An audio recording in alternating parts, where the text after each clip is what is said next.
welcome, friends. I'm Al, and I hold shift on it for you. And I'm Andy Proper Neckrich. Of course, this, the Defuse, your go-to source for things post-match for the Call of Duty League. And my goodness, Andy, I don't know, man. I don't even know if we can do this episode. I still am lost for words after what we just saw, man. I'm not going to lie to you. I'm all over the place. I don't know how I'm still in a sweatshirt because today in general, like we were watching the games together. I was like, dude, I'm actually sweating right now. I mean, Dude. it could be the coffee, it could be the sweatshirt, it could be the match, a culmination of all those things. Man, that was wild. Probably a combination of all of those things if you're anything like me, which I know you were because we were sitting there watching it together, losing our minds in tandem with one another. But we have to start at the very beginning. I know we probably don't want to. We would rather just start things off with what we just randomly saw, but we have to go back to the beginning. So taking a look back at what things started off with, it was New York playing up against London. And the biggest takeaway for me here was New York, who looked very good in the hard point yesterday, specifically versus the best hardpoint team in the game, in the Chicago Huntsmen, came up a bit aloof today. And a couple of special moments, I think, from Zero, Shawnee, Dylan, individually, different moments in time, definitely helped London stay in this game. But I was a bit surprised to see New York come out as flat, I guess, technically. I don't want to use that word, but for how many mistakes they made, it was surprised to see them kind of be in that position. Oh, absolutely. I mean, Zuma also had their brighter spots throughout the entirety of the series, but it just could not be outmatched comparatively to when you have Zero, Dylan, and Shawnee just going balls to the walls. It's more importantly, just Shawnee and Zero, just such a bright spot for London Royal Ravens, especially heading into playoffs. And now with the champs weekend coming ahead of us in just 6 days time, this is something that you definitely look forward to in your future match versus Chicago Huntsmen, especially looking at how they were able to keep things relatively close. And when you got to that domination shift, I think we were all just very happy to watch that personally, because I mean, it just keeps on getting better and better if you're a London Royal Ravens fan. And we'll get more on that, I'm sure, as the show goes on. But I mean, for them to be able to bounce back in from a lot of their regular season woes, more importantly, just Shawnee being able to come to light in Oh my goodness, Shawnee. some of the best plays that we've been able to see from since they came on for London. It's awesome. It's just awesome. Even if you're not a fan, you got to love to see it. The one player, Shawnee, I think, has had a couple of moments this year where we've really kind of been able to praise him for, those corrections and those adaptations and becoming maybe the most improved player. If there was an award for that, he very well could be the most improved player in the league. I think between him and like TJ, it'd probably be like the two that are kind of popping in my mind. But Dylan has had a rough year compared to last year. It's been night and day, and for him to come around has been great. But I really want to focus these last couple of seconds here just like working on New York, because this was a surprise. I think this was a matchup that London comes into actually favorable, having beaten them 3 times in the past, only losing a single instance. But New York coming out a bit flat on the first map, and then trying to bring the comeback on Ramaza, falling a bit short. I think we were really kind of given how this series looked in that map 5, in which New York really was never on the map in that 6-1 loss on Ramaza. No, I mean, besides just that one round where you had New York just being able to find a sequence of kills throughout all the 6 rounds, of which London, yes, did take that map 5 victory. It was just, you can say, yes, London played well, and which we've already said. But for New York to be able to show up in that map 5 and just look absolutely lost and not being able to play in tangent of one another, that's where things got absolutely scary. That's where I was finally able to let the dust settle after watching the Ramaza hardpoint and just being able to see if one player isn't going absolutely crazy at this point, if Mac isn't popping off and Zuma's falling off, then this team's not going to be able to do well, especially in the search and destroy against this London Royal Ravens team that through the beginning of this weekend, or since Wednesday rather, has been on the steady incline. Yeah, and for me, it's, I got a chance to watch New York play on the Ramaza a couple of different times when we were doing the playbook and stuff like that. We kind of broke down some of the things that were successful for New York and what to look forward to. That was for a matchup previously when we were watching them play against Chicago, and it was successful for them. They weren't finding the same kind of success that they've had previously on maps like Gunrunner and Ramaza here in this particular matchup. And I think a lot of that was, there were some weird timings on the map, but I really feel like most of it was because there were special moments from players like Shawnee, Dylan, and Zero specifically that never allowed New York to get the things that they were shooting for. Because that Ramaza, they outslayed London in a near 50-point loss. That's not common to see at the CDL level. No, it's really not. When you talk about just how many kills you're able to find, but you got to be able to take those kills and then turn it into influence on the map. It just seems that regardless of how many kills were found in a lot of different corners of the aspects throughout the entirety of this series, London just were in a deep understanding of what the map pressure actually meant. You can Yeah. find as many kills as it may mean from hard point search and destroy and domination. It doesn't matter if you're not taking control of key points of the map, you're going to end up losing it just like you saw here. Yeah, and it's just that's such a tough way I think for New York to go out. You know, they played, I would say, very controlled pretty much throughout all of their search and destroys leading up to playoffs, especially you go back to their own home series, they were great in search and destroy, only dropping 2 maps, and that was the both them with the Chicago Huntsmen. But then coming into this weekend, a couple of things go wrong in the round 11 versus Chicago. That arguably is the series for you right there. You take that Arklov peak, you never have to extend that series any further, and you very well could still be in the winners bracket. And I think a lot of people did have New York beating Chicago, and with you taking both hard points, you thought that they were going to be well on the way to do that. And then coming up against London, it just didn't look like the same team that had played Chicago. Tough scenes overall. I still think that I was impressed for the end of the year by what New York was able to put together. But London on the day, just a handful of very special plays that came through. So now we've transitioned forward and we take a look at Optic Gaming going up against the Florida Mutineers. And I think this was the matchup that we were looking at, saying, okay, Optic, technically to this point, have been quote-unquote flawless, as yes, they did lose 2 maps, quote-unquote, to Los Angeles Guerrillas, but those were mostly because of disconnects. They sweep Florida, my man, 3-0.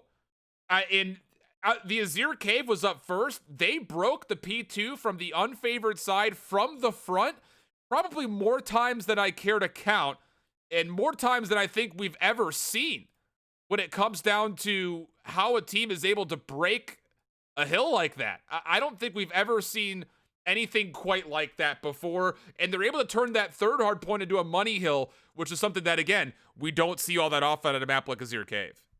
No, we don't. But I mean, just running the one SMG and just the presence from all the ARs that you saw on the map, Optic LA seemed to have a clear cut understanding on where they wanted to place all those ARs. And for Florida Mutineers, that you normally see explosive play from such flex players when they have an MP5 in hand, like a Havoc can't exactly find the same influence on Azir Cave. Awakening from time to time, yes, can absolutely go off the rails with an M4, but an MP5 as well. Also dropped 36 kills in this Azir Cave. It just wasn't enough to be able to command the rest of the map. Same thing you could say for Frosty and Pharaoh, but for a very flexible team coming in towards this playoffs weekend, Alan, I'm not going to lie here.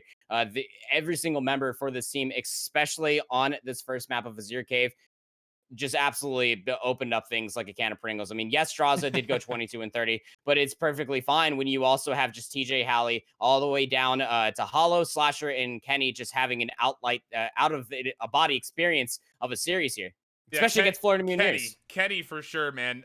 He has been playoff form. And people would say, Texas Kenny's hitting a little bit different right now, but he's been playing incredibly well. TJ's been playing incredibly well, and we still have seen nothing but consistency from players like Hollow and Draza, which is very encouraging, I think, not just for Optic Gaming in full, but also I think just for them specifically as quote-unquote up-and-coming players. The fact that they're able to essentially still hold that same kind of favorite that they had when they initially joined the team is incredible for the side of Optic Gaming when it comes to what does the future of this team potentially look like. That said, though, for Florida, man, the Azir Cave, I feel like, you're almost able to bring things back. You almost can find a way to break past that P1 in the third rotation, and maybe you can make things interesting. But through and through, it's just one of those things that you watch this squad on that search and destroy get completely worked. I mean, 6-1 on a gunrunner search. You can't allow that to happen.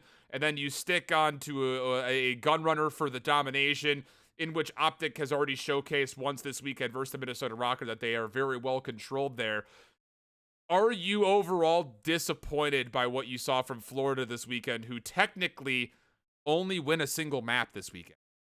Yeah, I'm 100% disappointed.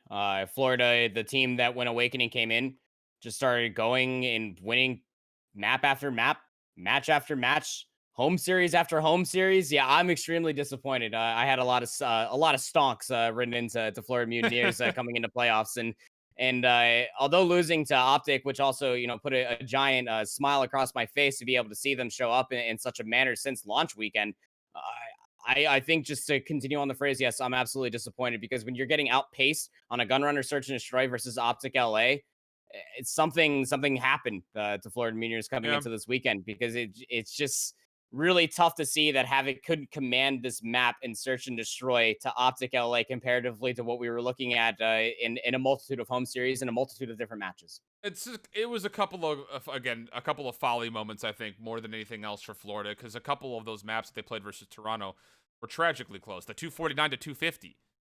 I mean, come on. That's doesn't get any closer than that. And both of their dominations, yeah, they were both losses, but they were both by 4 or 5 points independently of one another. A lot of these maps were tight, and I know that a lot of people are. Let me just go backwards here. I'm not disappointed in how Florida played.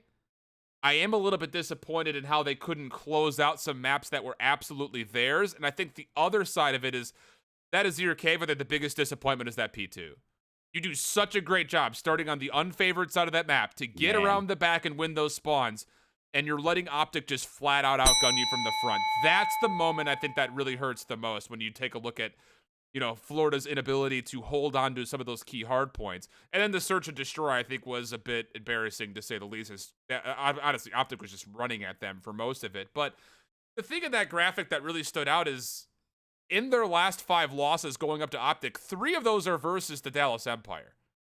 You can't really be too upset about that. I mean, you played good Call of Duty, and I think that the level that they played at was a touch below where I think their potential is. But I can't be too upset with what I saw from Florida. Just they came up against 2 very strong opponents, 2 teams that are looking to really surprise, and obviously have been able to do that. And I don't know if there's any kind of losing full, losing that game versus Toronto, then having to go to the loser's bracket to play up against a hot Optic team that knows their path. Hey, we're in the loser's bracket. We just have to win one game at a time, where Florida, maybe there's some second guessing. I don't know. I don't mean to speculate on the mental ability of the squad, but they played good Call of Duty. It's just a couple of very unfortunate moments become just that, unfortunate moments where their season comes to incompletion. Yeah, I mean, just to play it from the other side too. You talked about how they were playing against a very strong team here in Optic LA. I mean, you talk about Everybody breaking. from Optic played so damn Yeah, well.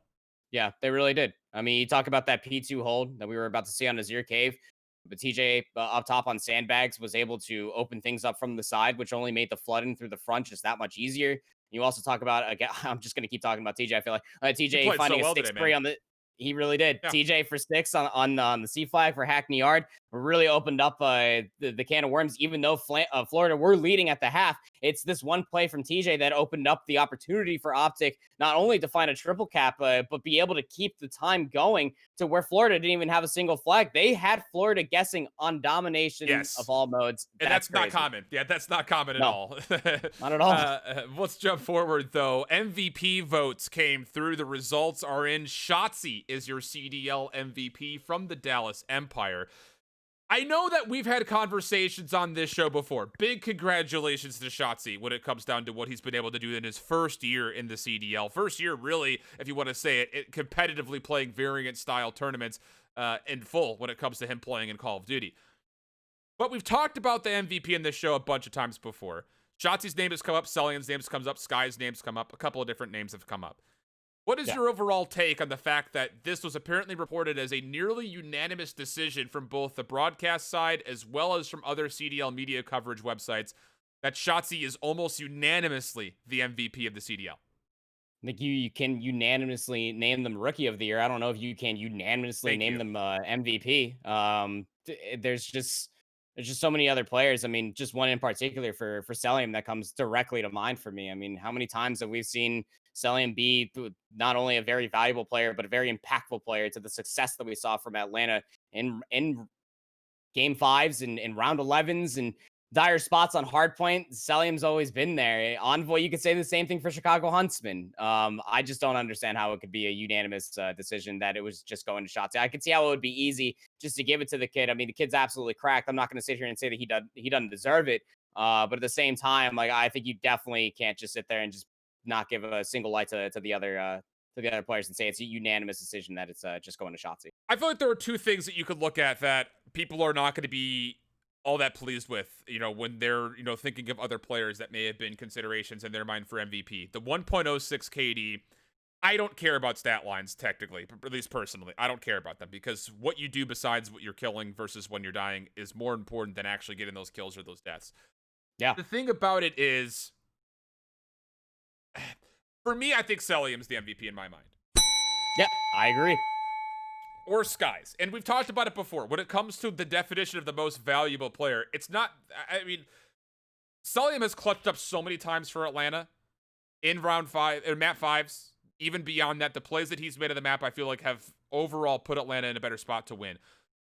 There have been big moments from a number of players on Dallas. And it's interesting, since the MVP voting came through and the nominations were revealed that Shotzi was going to be an MVP nominated player, we've talked very little about Illy. Illy's played just as well, if not potentially better at moments for Dallas than I think Shotzi has. I think it's just because Shotzi was put up for the vote that the conversation just followed that, and it pushed that storyline forward. Well, he's MVP nominated, so we're going to watch more of what Shotzi has to do. I think that there is more social media pressure than there should be on the influence of these votes. I don't think the gameplay is being held in as much of a high regard as it needs to be. I feel like as soon as someone says this guy is an MVP caliber player, that he instantly becomes MVP. If you're not in that instant conversation early year for being a potential MVP, you're never going to get there. And I don't think that's necessarily right. He's a top 2 consideration for me. It's between him and Selmy in my mind. But I just think when it comes to overall, what value are you bringing to the squad? I think there are other players that bring more value to their teams than Shotzi does to the Dallas Empire. Yeah, it's valuable player, not just the best player. And again, we've talked about it, so I'm not. I don't even think you can say he's the best. He's not even the best player. I mean, yeah, at times, the 1.06, I guess, technically led the Empire in KD, but I don't know.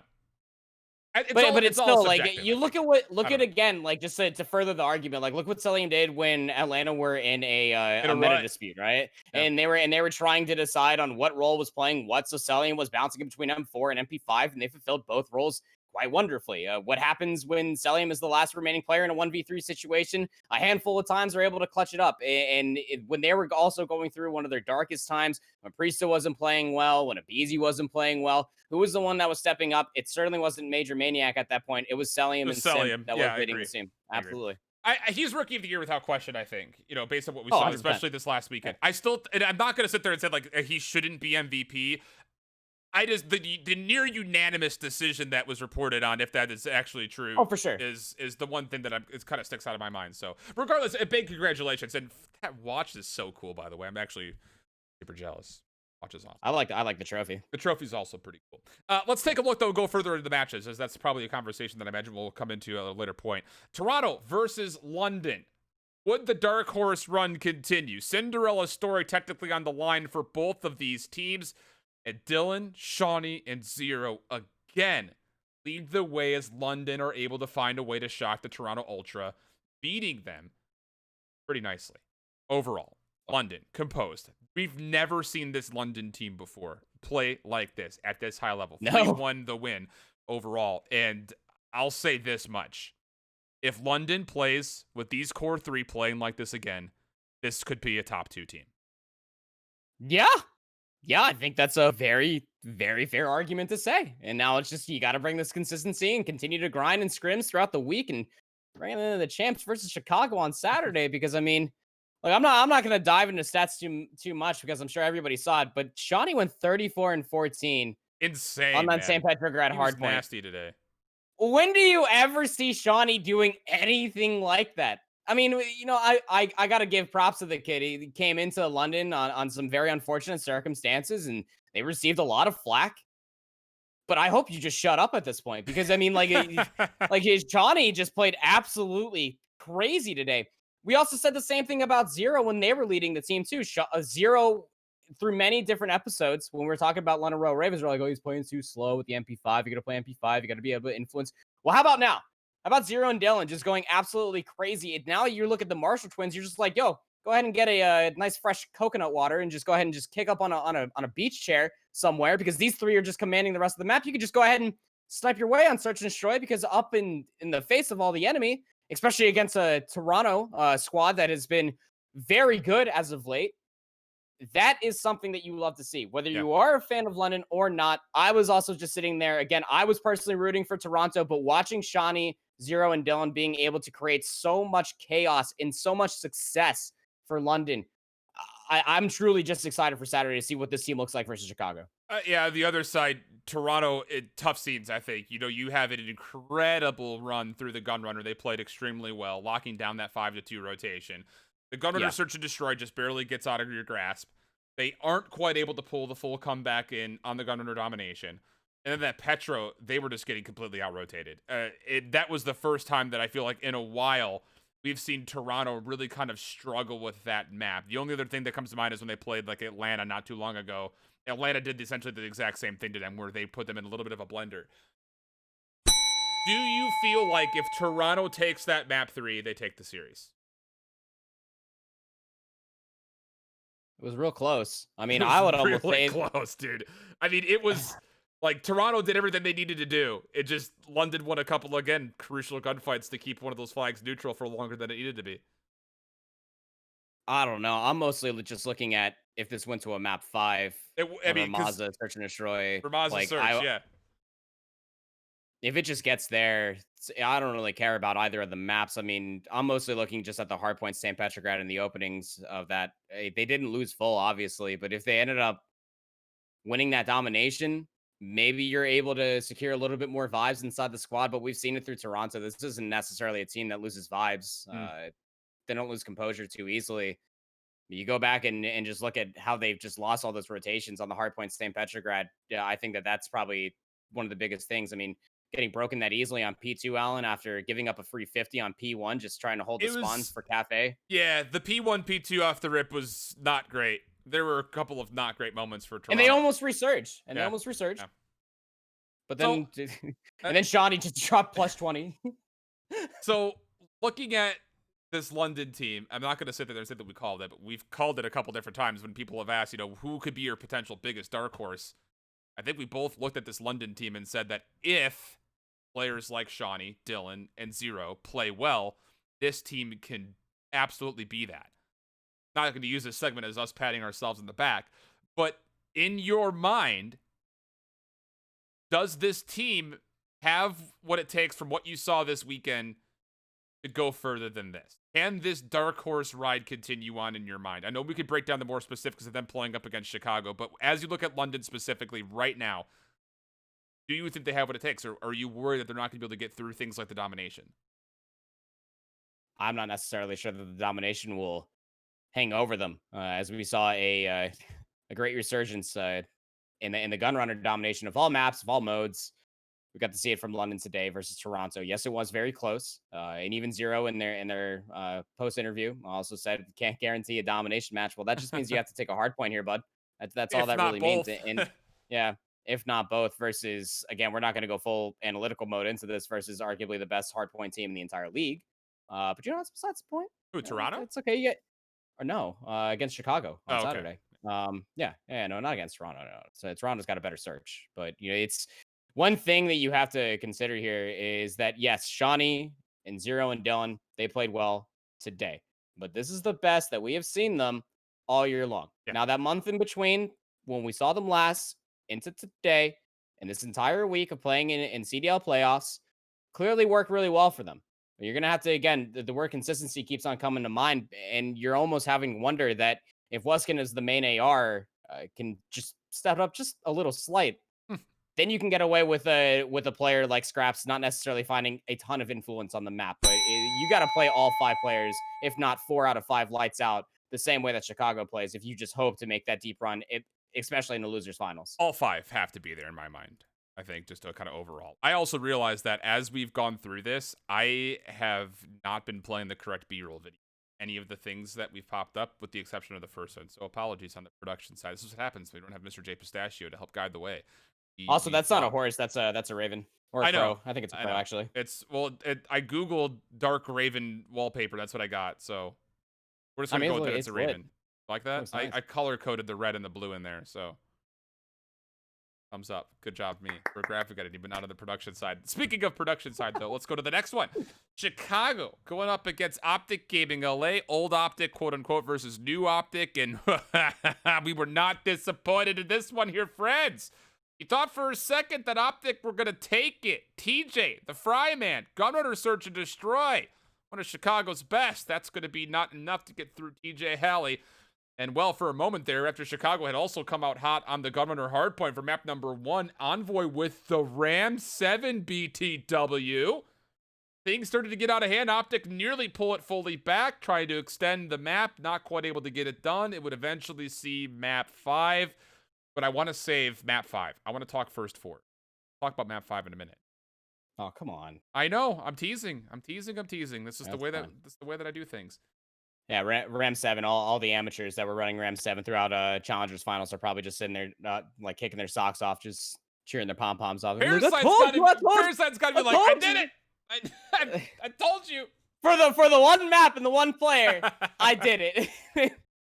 I guess. I don't know. My biggest thing Weapon's good. Is that good. One of those things that Chicago was kind of showing us that, hey, we still have some tricks up our sleeve? Because it wasn't unsuccessful. I won't say that it necessarily took over the map, but Envoy at least went nearly even, if not slightly positive with it. Is that a big difference maker in your mind?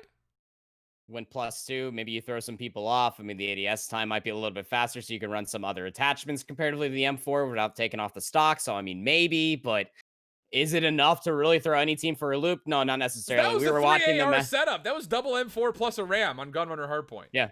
Yeah, that's what I'm saying. So, like, you take the stock off the M4, maybe you get a little bit more ADS time. Maybe you can get a little bit more snappy. Maybe you can get a lot more close range engagements. But the M4 is still nasty. 55 with 10 millimeters still there. So, I mean, like, I don't know. I maybe it was just kind of a point. I mean, we were also watching, and I was like, I mean, if anybody's gonna do it, it was Envoy that also brought out the Uzi. Yeah, right. Yep. Like, it's gonna be Envoy. So maybe we see it again. I mean, this is Gunrunner Hardpoint, for God's sakes. Where Envoy again also brought out the Uzi. So I mean, like, I was sitting there, I was like, oh, this is very fun. We get to see a third weapon on the map, but it's also Envoy. So I'm not totally surprised again if there's gonna be anybody, it was gonna be Envoy. But I mean, like, for Chicago to be able to play as decent as we saw against a lights out Optic squad, you got to see a different side of Chicago. Besides just being able to outpace their opponents, they were able to also read their opponents and learn throughout the entirety of the series. Look, the 3 ARs is what I think actually allow Chicago that map 1 win. It's that we have not seen anybody run anything quite like that. Even the double AR is not necessarily as common. Apart from the Deer Cave, you're right. Yeah. But the triple AR, essentially, again, you're not using the Ram 7 as a pure M4 the same positionally. I mean, again, Envoy's the one who's running it. It's like a Maddox, exactly. But Optic, it takes them a while to respond to that, right? Like, that's why they go down so big early, and they eventually come back. And that's why I think that this matchup in specific has really been listed as a flat-out instant classic. I mean, this was an incredible game. Absolutely insane. And then you get the map 5, Arklov Peak, a map in which Optic, we haven't seen them play in months, but they still come out looking strong. They get the first blood onto Pristini round 11. You think it might be over, and then Scump does Scump things, and Envoy closes things out with not just the 1v1 at the end, but also just him existing outside window for the entire round. That has to be probably the best search and destroy we've seen all year long. This is probably one of the best series we've seen. And I'm not just saying that because, like, it's the situation, like, oh, it's for $150,000. Like, honestly, that may have been the best search and destroy. No, I'm sorry. Like, the money is really high. The money is really high, and there's a lot of stakes on the line that you could also buy with all that money. Some nice, juicy steaks. But, you know, it's Kobe beef. Some Wagyu beef center cut steaks to anybody. But also, I'm just gonna go ahead and say, like, I think it was Merc that also said this on the cast. Like, this was arguably probably the best series of the entire year. It's also just a crazy moment that this also came through in the losers round of champs or playoffs, as it may be. I think that you also have to look at that. This was just a very close series through and through. It was 9 points on the opening hard point. The domination was also incredibly close. The hard point, yes, Chicago did win 250 to 218 on Ramaza, but I mean, right down to that final round, 11. 1v1, brother. I'm taking away. My God. That's crazy. I mean, you said Scump doing Scump things, but I mean, like that again is just what you're dealing with. You got Scump and RCDs, uh, former world champions. Envoy was also holding a very nasty angle, of which was never fully checked on Yeah. in Cemetery. Keep in mind you, but I'm mostly looking at Optic in this manner too. We were talking about this post game while you were doing your graphic shindig over here. But you know, what's one thing that you have to consider is that if you if you take Pristini down right there, there's no way that he didn't see all four of you just rushing past missile launchers. What you expect to have happen? So are you saying that What do you Optic expect? should, if they could have ran that back, Optic would have flipped it back over to A? They should have flipped it back. If not, you slow the pace up and you bait out the rotation to see where Formal posts up at. Because if Formal wrapped all the way back to Grandma's house behind B, then you know that you could have made that full commitment back over to the trench side. You had more than enough time rather than just bulldoze your way inside those front doors of where Scump just lays prone, baits out a lot of shots, and then Arcades just drops down, hits you from the back, and finds 2 kills. And just like that, your round 11's over. The thing Hope you got a burrito, I guess. the, I don't know.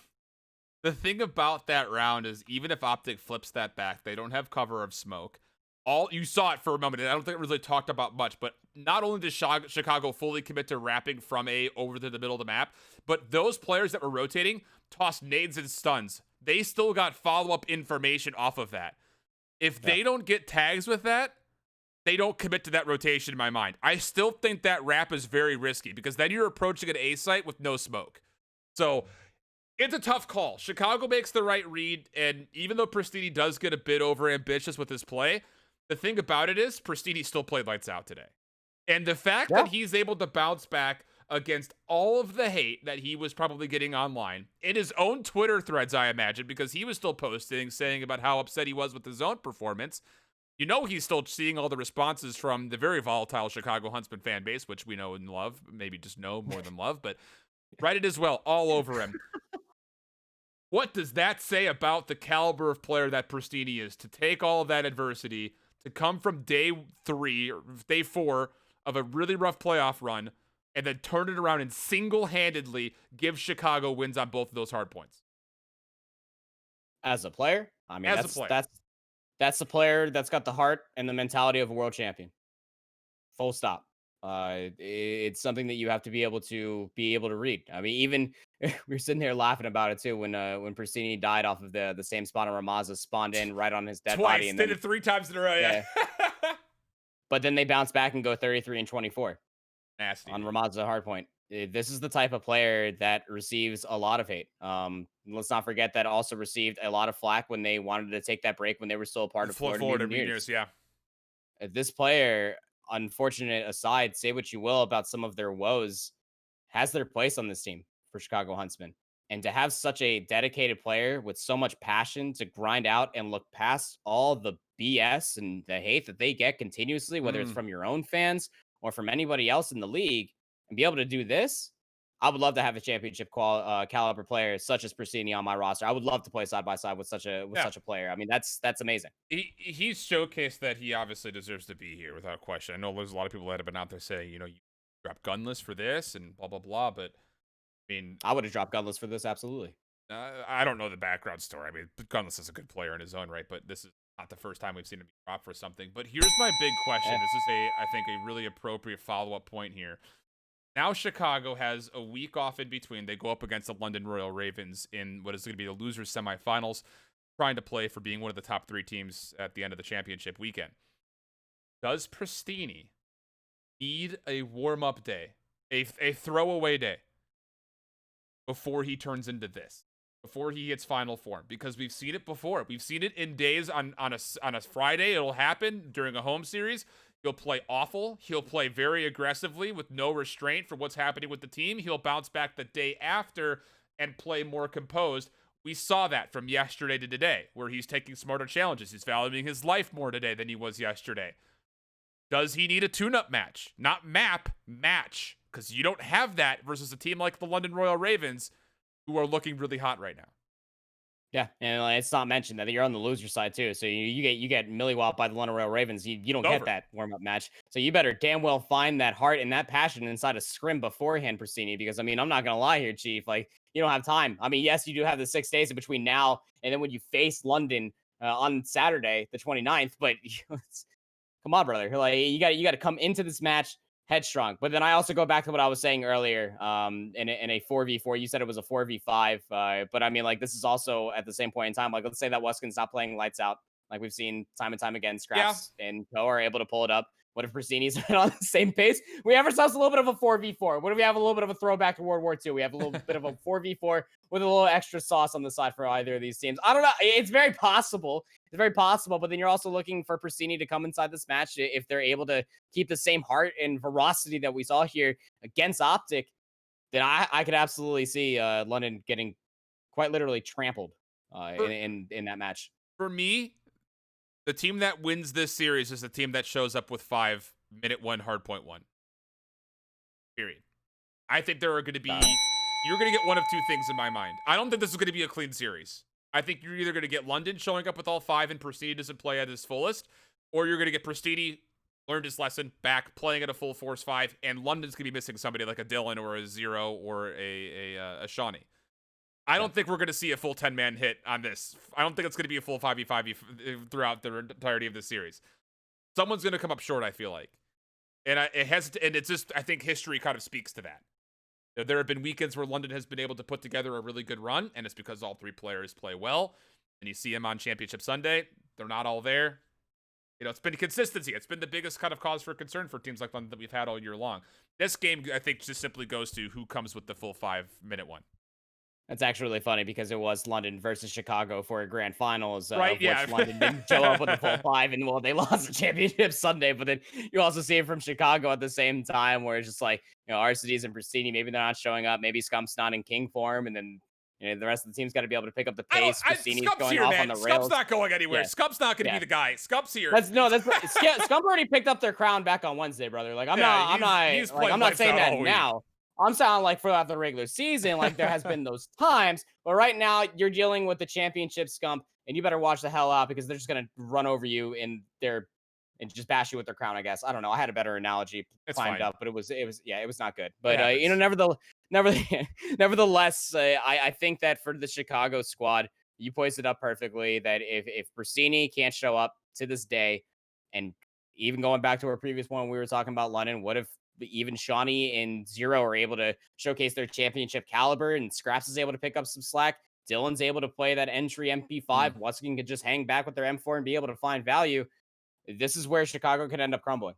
Well, that said, if we want to talk about history, Chicago 3-0 versus the London Royal Ravens, 9-3 in maps, only dropping 1 map of each particular mode. Good statistics there. You want another nice little crown analogy for yourself proper? How about this? The Dallas Empire playing up against the Atlanta FaZe. Crowns galore on this one, mostly from the logo itself.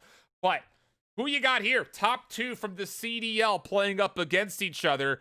Adversity, though, for Dallas, as Atlanta has been their kryptonite all year long. Dallas is 1-5 versus the Atlanta FaZe. Who you got? Yeah, that one time that Dallas beat them, that was for a home series championship. So I mean, yeah, but I mean, okay. I'm saying that's a big one. That's a big one. And being able to see Dallas throughout the entire weekend, you want to talk about how Chicago versus London is about to be scrappy and bloodbath-esque. This one's gonna get crazy. I think this one has no other chance besides going to 5. These 2 teams will probably meet again in grand finals. I will say probably no hundo percentos today. Really, no 100%. It's a first. But I do have Atlanta taking this in 5, 100%. I think that what we saw from Atlanta. You just said there was no 100%. You just. I know, exactly. Because I like to build them up just to break them on down, but I'm also biased at the same time. I can't with you. I'm an Atlanta FaZe fan. I think this is going to be a really good match. I think it's going to come down to the map bans and vetoes more than anything. But when you're looking at the 3 SMGs, the 3 miraculous youngsters between Hook, Illy, and Shotzi, they're going to have to be able to keep up with the pace of what we saw from the step up from Simp, Abizi. Priest also had a really good couple days themselves, or just the day rather. And then also Major Maniac. Major Maniac is probably going to be the biggest differential in this entire series. That if Clayster cannot be able to keep up with the pace and tempo that we saw from Major Maniac, that's where the deciding factor is going to be. I think the SMGs are going to go crazy, Give as me we a typically score. see Give me a between these two score. teams. Map count. 3-2, Atlanta. Okay. So here's my thing. I've got Dallas winning this 3-2. Yeah, I bet you do. I do. But Why? I know I probably came off early in the show pretty critical of Shotzi, but if you were to ever change my mind of him being the MVP of the league, it'd be here. Yeah. Better perform here. You better. It'd be right here. No, I've got Dallas winning this winners finals in 5, but I've got Atlanta getting through the losers bracket and then beating Dallas in the best of 9. Yeah, you would, you bracket creator extraordinaire. I don't even know what that means. Watch now. I don't know what it means either, but those are the words that came out of my mouth, and I'm gonna stick by it. Questions before we get out of hand. Anyone who's got questions in the chat, feel free just to start typing them out, and we'll answer for you. Gersh, I see you asking, how do I ask a question? All you gotta do is type them out in chat. Yeah. Is there any world that London makes a run at grand finals? Top 2. London top 2. Yes or no? Is Brasini going to crap the bed? Yes. And at that point, they better they still hope have to beat somebody else though to get top 2. That's just top 3. I don't see it. Okay. I don't see it happening. I just don't. Right. I just don't see it happening. How does one get involved with the Defuse? Because I see this as around the horn of the industry next season. That's the objective. There are a lot of things that we want to do with the show that make it more segmented with like a buy or sell type thing. We have a couple of different names and stuff. Honestly, we just need someone who's really good at motion graphics and custom graphics. That's really what I'll be looking for in the offseason. So, Dom, if you know somebody or if you yourself are in something like that, just you know where to find me.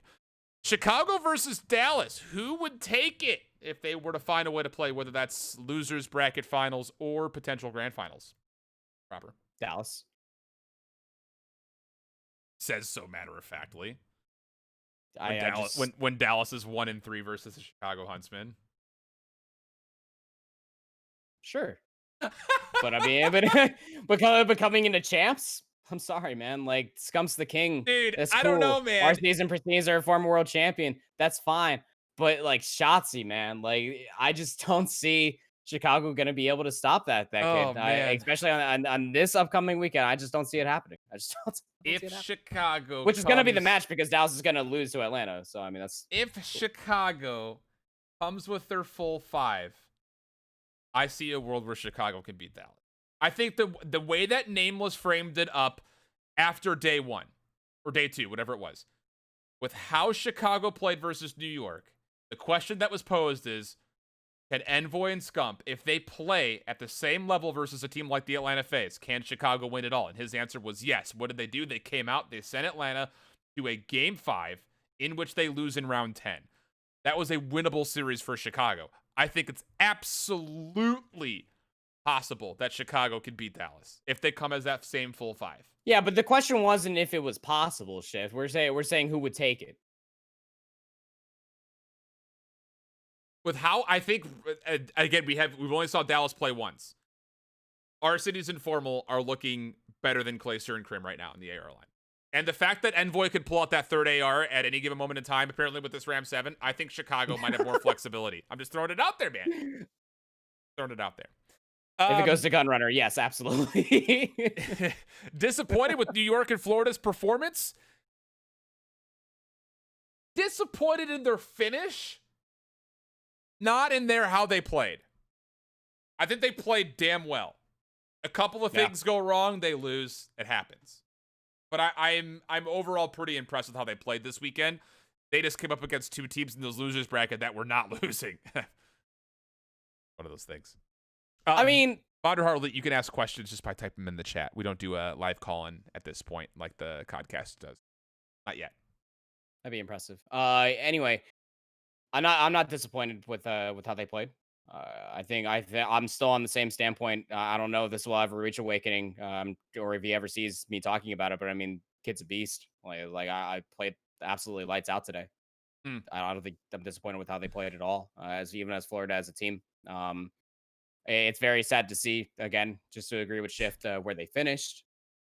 But, no, it is what it is. It's COD champs, baby. The thing that's going to... I hate that this is going to happen. The thing that's going to resound in history is the fact that Florida won 1 map. But what's going to forget is the fact that 5 of those maps were super freaking close. All of their hard Yeah. points were close. Both of their Dom losses were close. The only one that wasn't was the 6-1 loss to Optic on Surge. Yeah. That's it. I mean, like, it was a good series. Yeah. It was a very good series. It was unfortunate that it happened in 3, but it was still a very good series. Yeah. Do you think the 12 teams should have all started in winner's bracket? Ooh. No? I mean, here's the... I actually don't know what your take on this playoff format is. I know a lot of people are upset because it's not champs, right? It's not COD champs. For me, Yeah. this is what a franchise league is supposed to look like. Not everybody is supposed to make it. Imagine if the NBA had every single team make playoffs. Yeah, I don't It's watch just- many meat sports, but like, you know, I'm gonna agree that's absolutely the case. I do watch a lot of baseball, and I can only imagine what that would actually look like. How many games those 4 individuals already play? Yeah, because I mean, you buy, like a lot of sports, it's like top 12 make it in, right? You've got your division winners, and you have 4 wild card spots. That's typically what it comes down to. I don't know. I don't particularly think that this format was bad. I think a lot of people think it's bad, and it's not COD. I think that COD is needed to change, and I think that even though like the diehard fans, they want to see every single team have a chance, and they want to see every single team play with the same level playing field, essentially, from starting position, with the only exception being the seeds. I feel like if COD wants to grow beyond just the esports fans and be more palatable for Western audiences in full, this is the format that has to happen. yeah, I think you already set it up wonderfully. I mean, like, as a franchise base, like, this is 100% where it needed to be. Not everybody can make it. Like, we would be literally sitting here for 9 days straight playing out through all these series if everybody started in a winner's bracket. If it was just a fresh tournament, then what the hell would be the point of all these home series that we've already played through, where there are all these mini tournaments that they were building up points? It just literally it would all be useless. I like the fact that the regular season really does mean a lot. And I know there's people saying like, Yeah. oh, well, Dallas and Atlanta only had to show up for one game, and now they're all of a sudden in top 3. Yeah, they also finished top 2 in the regular season with the most home series wins. So hey, it happens. This Vonda Harley guy, I love him. Who's the most underrated player in the league, and why is it Illy? It's funny you mentioned that, because we were talking about how the fact that since Shotzi was nominated for MVP, we've heard very little about Illy's name being mentioned, and he's still playing incredibly well. I don't think he's the most underrated player in the league, but he's definitely not the most underrated. But since should be talked about more. Since Shotzi's conversation had moved him forward in the MVP category, we've heard very little talk about Illy, and I think that's a little bit criminal because he has been playing very well. And I'm also going to disagree with I'm going to disagree with that one as well. Sorry, it's going to his teammate. It's going to his teammate. It has to go to his teammate now. I think it would have been an interesting race, though.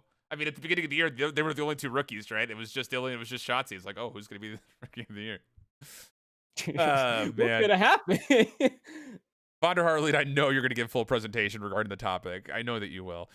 This is a good one for Limerick. This will be probably the last one that we take here.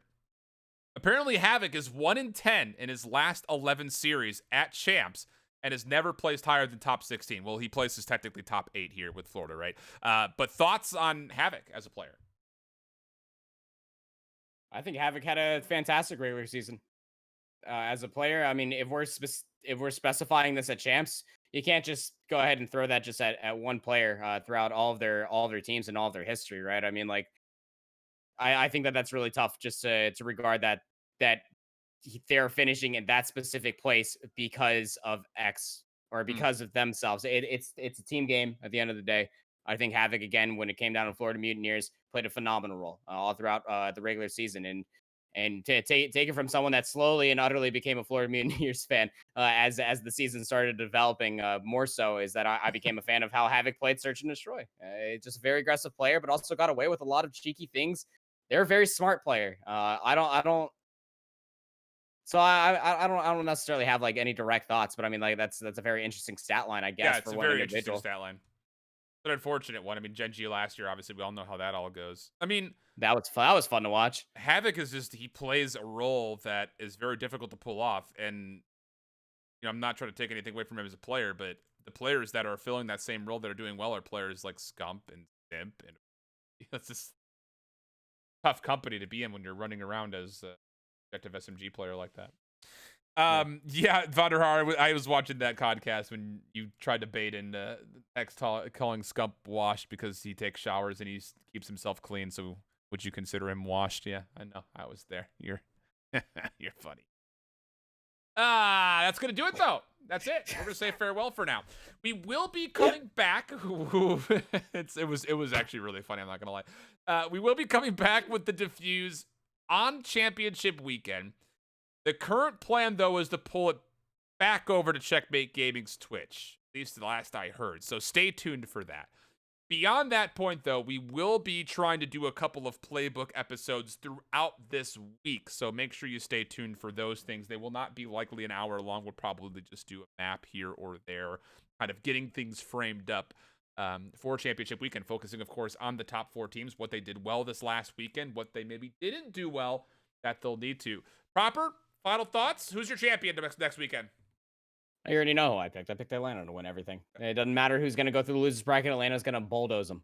I don't care it's a best of 5. It's a best of 7. It can be a best of 13 for all I care. It doesn't even make any sense.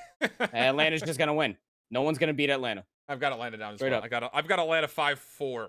Not going to lie. I've got it going 5-4. Let's go, baby. Let's go, it's baby. time. That's the way it is. Thanks for stopping by, everybody. We appreciate you sticking out. And, my ending screen is broken, so we're going to go to a starting soon screen, which will be fake. We'll catch you guys next week. And, of course, make sure you follow along on Twitter to know when we go with the playbook. Until next time, don't let that fuse fizzle out. And later. Bye-bye.